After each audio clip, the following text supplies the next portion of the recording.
We're so glad that you're a part of the Prison Professors program on preparing for success after prison. And there's no better way to show you what it means to prepare for success after prison than to profile people that have actually done it.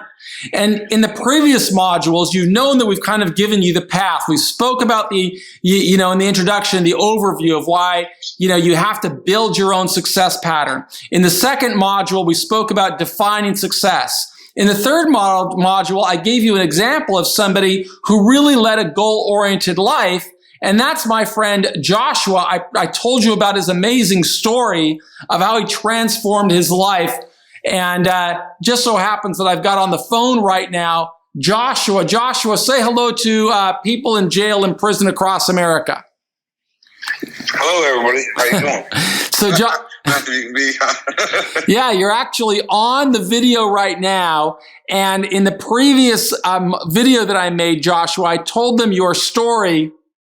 And before we get into, kind of what's going on in your life right now, why don't you tell them about your experience of what put you in prison? And you don't have to get into the crime. Just let them know what kind of prisons you were held in. I've done time in Arizona Department of Corrections, Colorado Department of Corrections, and Michigan Department of Corrections. As far as prison system goes, I've done juvenile time in Michigan, and I've done county time in Virginia. And when you were inside of those prisons, what level of yards were you on? My Arizona bit was a level 3 at Army Complex. Colorado was a level 1. Like, go home. Like, I didn't have nothing to do there. Michigan first bit was level 1. And then this last bit was the first part of it, level 2, level 4. And the last 5 years, level 5, Supermax in Michigan. So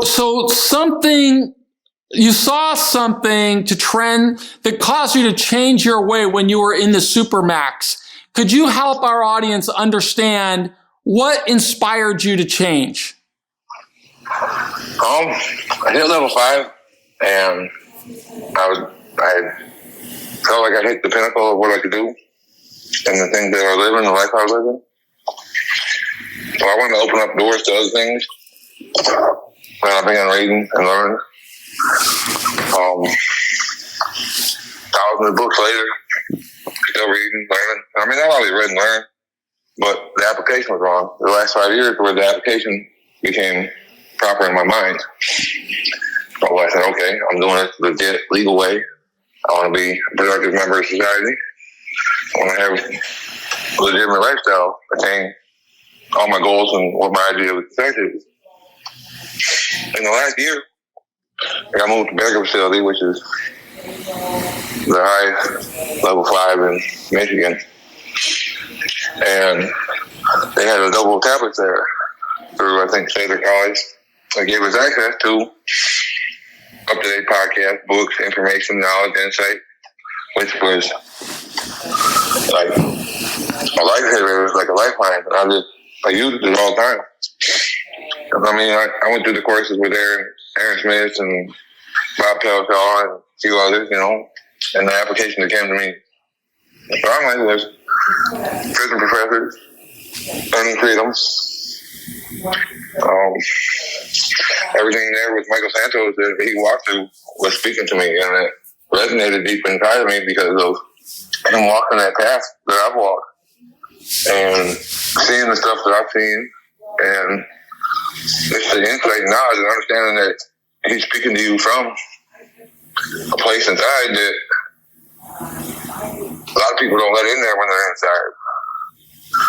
So, with that coming from somebody that's walked that path, I mean, it resonates deeper inside of me, and I know as well as other people that I've talked to in there. We talk about Prison Professor often. I mean, that was a common discussion on the yard with us, and we were working out and sharpening each other up.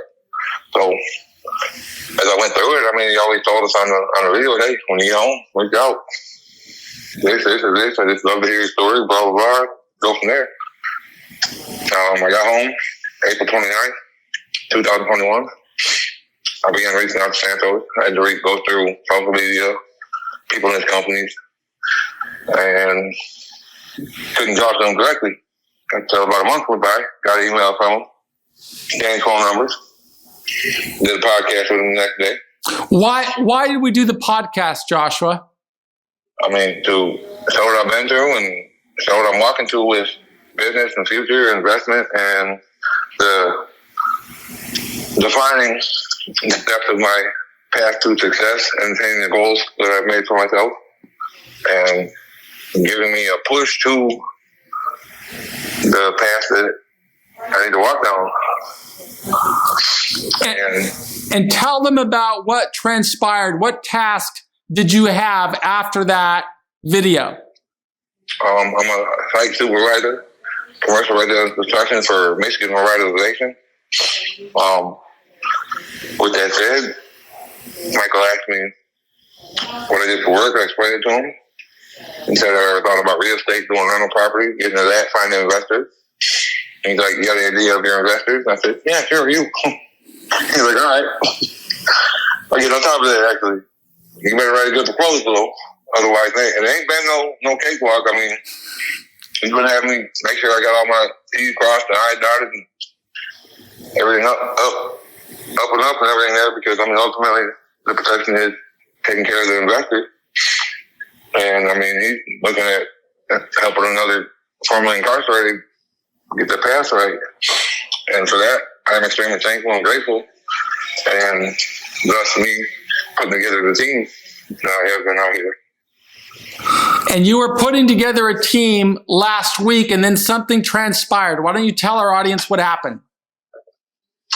I met a girl through another formerly incarcerated person who married into that family. We talked for a while by phone, got to know each other.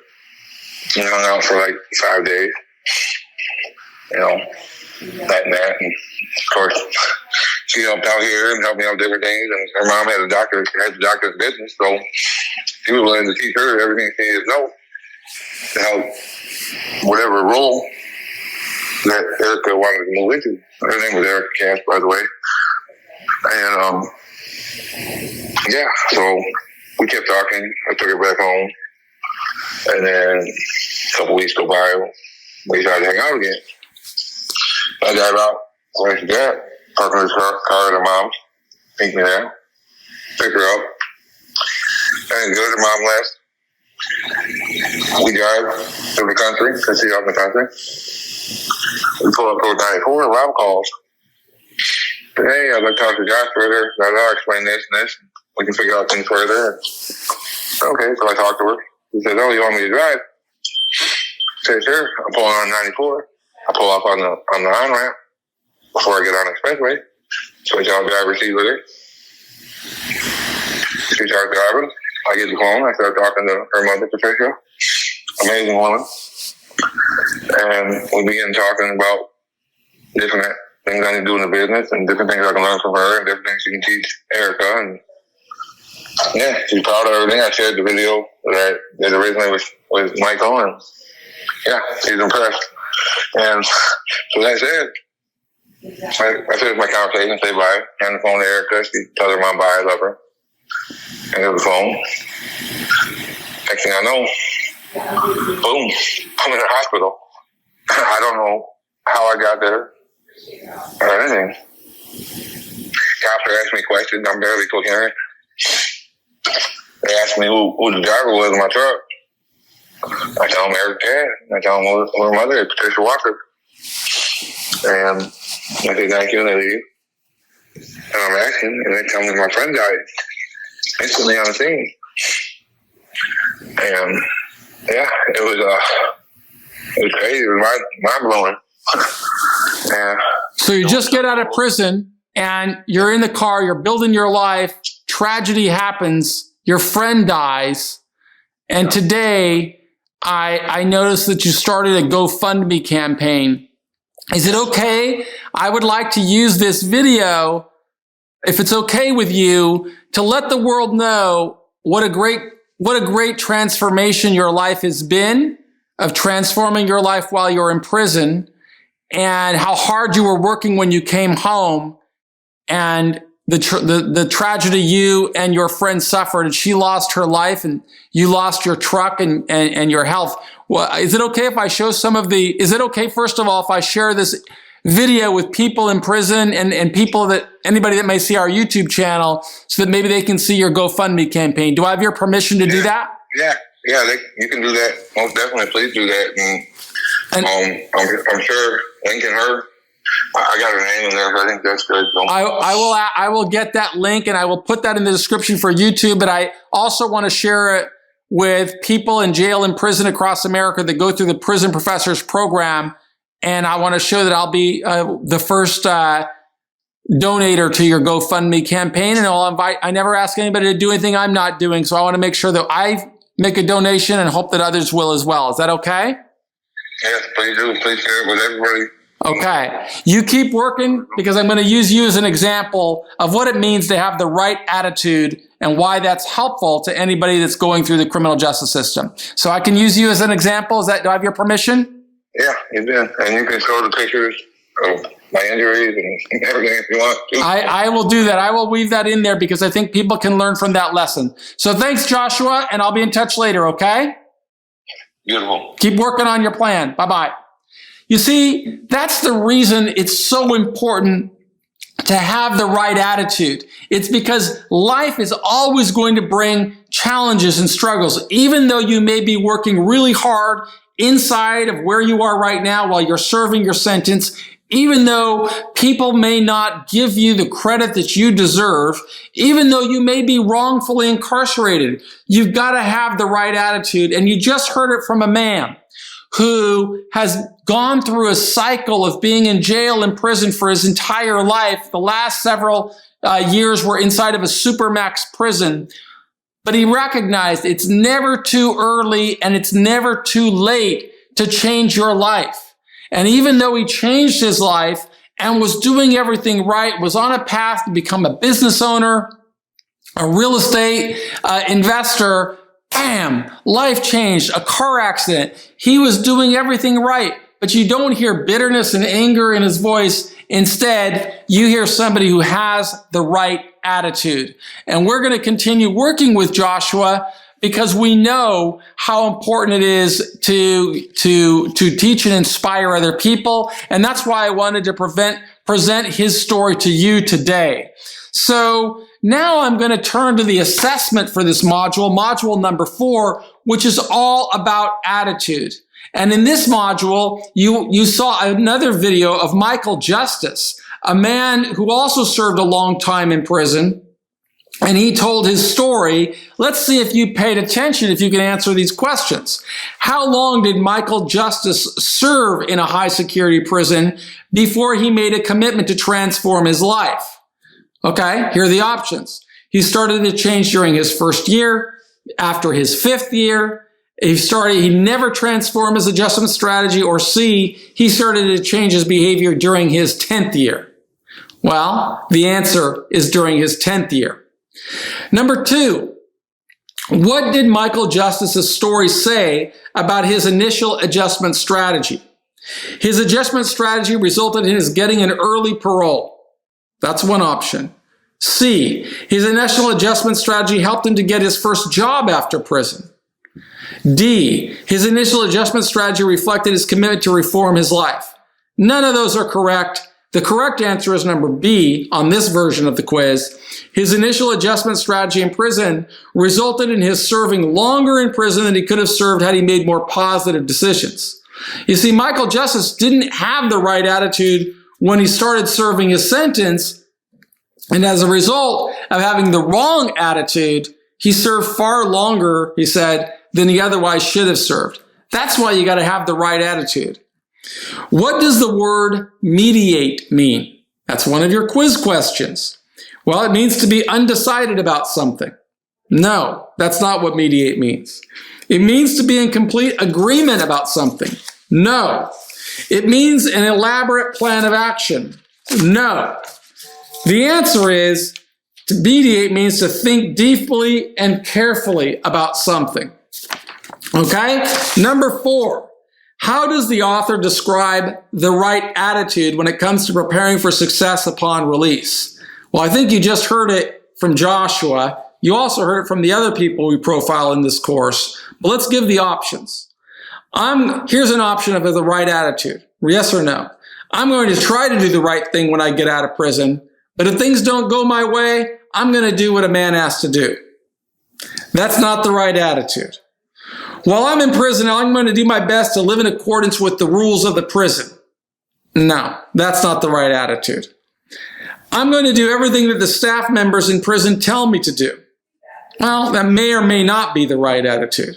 The right attitude, the way that I described it in the book, is I'm making 100% commitment to make decisions in accordance with the values that define my life and the goals that I set.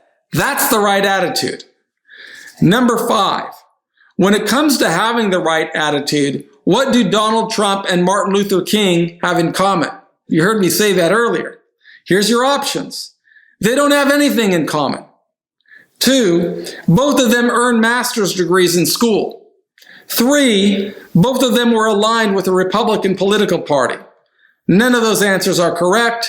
Here's the correct answer. They both made 100% commitment to success as defined by their values and goals. Here's number 6.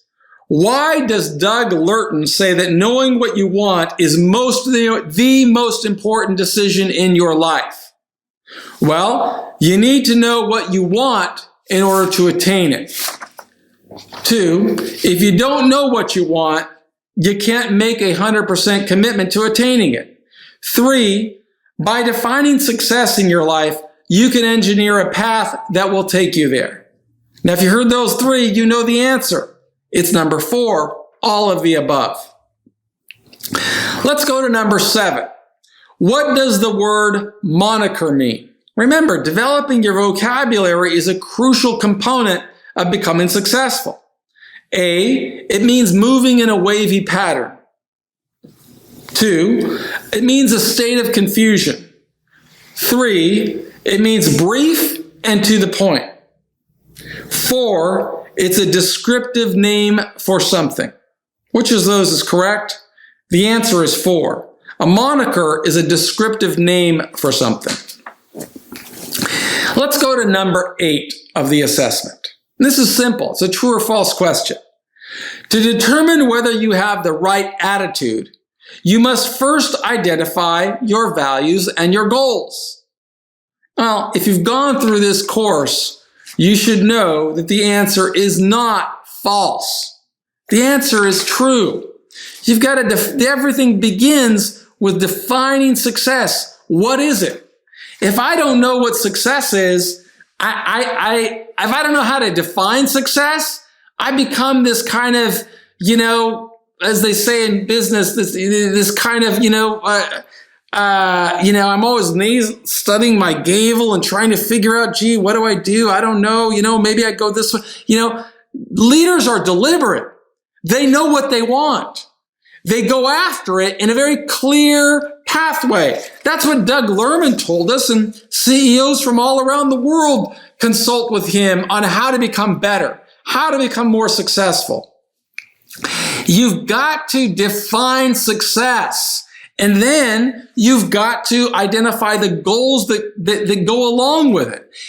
If I'm Michael Jordan and I aspire to be the best basketball player of my generation, I have to set some really clear goals of what am I going to do that's going to advance the prospects of that. So the answer, of course, is true. Number 9, how do we define whether we have the right attitude? I guess that's what I just said, isn't it? To determine whether you have the right attitude, you must first. Now let's see what we got here in the quiz. A, the system defines our attitude. B, family members define our attitude. C, our friends define our attitude. Or D, our level of commitment to values and goals defines our attitude, right? Our level of commitment. We've got to make that 100% commitment to our values and goals. And they're different for every human being, as we used in that analogy earlier between Donald Trump and Martin Luther King. I know I use this example a lot because I want to show the contrast, right? I know a lot of people that are serving life sentences in prison, and they all say they want to go home, but if they really want to go home, they need to have the right attitude that will help them reject the criminal lifestyle and reject the negativity and start focusing on building a record. And we've profiled people like that in our video. People that were once serving a life sentence, but today they're home. How did that happen? It happened because they had the right attitude. Even though their sentence was extraordinarily long, inhumane by some people's standards, they always saw themselves as becoming something more. Just like Joshua. He may have been in a supermax prison, but he never embraced the attitude that keeps people locked in those kinds of environments. So let's turn to number 10. How did the author identify his values and goals that would influence his adjustment strategy through 26 years in prison? Number 1, he plotted on how he could gain more influence within the prison. Number 2, he considered steps he could take to earn respect from other people in prison. Number 3, he tried to become a model inmate. Or number 4, he thought about the avatars he wanted to join with his support network.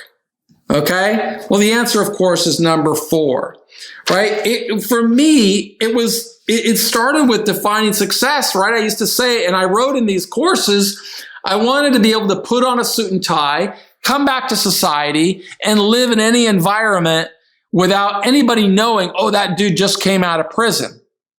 Well, that's what for success was for me. For other people, they don't care, right? Some people look at prison as being a badge of honor. And, that is going to play well in some communities. It's not going to play well in other communities. This course is how to prepare for success after prison. If success after prison means never going back, means building a better life for your family, means controlling your own destiny, means being stable financially, means not having to run from anybody and having nobody having to run from you. If that's your goal, you've got to have the right attitude, like we heard in Joshua earlier during this video. So it's my hope that you're finding value in all of these courses. I know that you need to go through the course in order to get credit for it. But at the end of the day, credit is not the deciding factor here. The deciding factor is, are you advancing your life in ways that will lead to your success after prison? This quiz, this assessment quiz, is part of the tool, and these same questions are going to be on the final exam. I've just given you the answers. Make sure that you learn them. Look, I'm Michael Santos with Prison Professors, and we've got a whole team, as Joshua said, behind us. The one thing we have in common, all of us went through prison, and all of us emerged from prison to achieve a level of success as we defined it. Are you going to be successful when you get out of prison? That's on you. We can give you the tools, but we want you to use these tools, and we hope that you get 100% accuracy on this assessment quiz. On behalf of our entire team at Prison Professors, I want to say that we believe in you, and we hope that you will continue working to be the best that you can be. Thanks.